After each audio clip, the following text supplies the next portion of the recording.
உலக மக்களே வணக்கம். தமிழ்நாடு பாஜக தலைவர் நாயினார் நாகேந்திரன் அவருக்கு சட்டமன்றா என்னாண்டே தெரியல. அவர்கிட்ட போய் கல்வியை பற்றி கேட்டால் எப்படி சார் சொல்லுவார்? சொல்லுங்க. சட்ட ஒழுங்கு சரியில்லைன்றாரு. செயலுக்குள்ள ஆள் இல்லையா?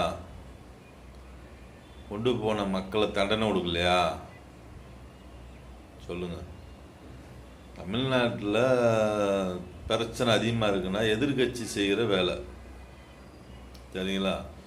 அது மெயினாக பிஜேபி வந்த பின்னாடி தான் அதிகமாக கூடிக்கிடுச்சு, சரிங்களா?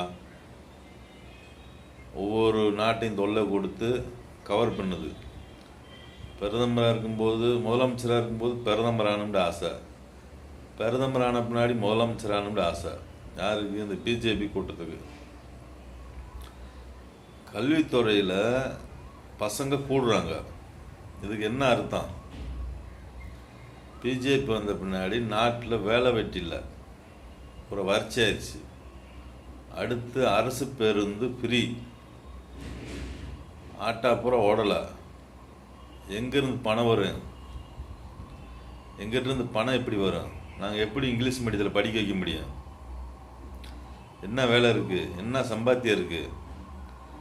அரசு பேருந்து பிரி போட்ட பின்னாடி ஆட்டோ வருமானம் எவ்வளவு? அவங்களும் 2 வருஷம் 3 வருஷம் பார்த்தாங்க, சமாளிக்க முடியல, கடனாயிருச்சு. அப்புறம் என்ன செய்யறது? நம்ம அரசு பள்ளியில் சேர்ப்போம். எனக்கு விவரம் தெரிஞ்சு எத்தனையோ பேர் ஆட்டோக்காரங்க தான் இங்கிலீஷ் மீடியம் படிக்க வச்சாங்க. இன்னைக்கு அரசு பேருந்து ஃப்ரீயாக போட்டார் தமிழ்நாட்டு முதல்வர். இதுக்கும் டீச்சருக்கு என்ன சம்பந்தம்? அவர் என்ன சொல்கிறார்? தமிழ்நாட்டு பாஜக தலைவர் நாகேந்திரன் டீச்சர் கூடியிருக்கான்னு கேட்குறாரு.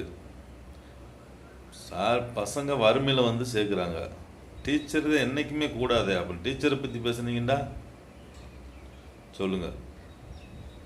டீச்சர் இன்னைக்கு 20 பிள்ளை இருக்குது, 30 பிள்ளை வந்தாலும் ஒரு டீச்சர் சொல்லிக் கொடுக்க முடியும். பசங்க ஏன் கூடியிருக்காங்க அதை கேட்டால் அதுக்கு பதில் சொல்லுங்கள் சார். டீச்சர் தான் 1990 இல்லையே, சொல்லுங்க. பிஜேபி வந்த பின்னாடி ரவுடிங்கெல்லாம் வளர்த்துருச்சு, சரிங்களா? சட்டத்தை மீறுறது யாரு?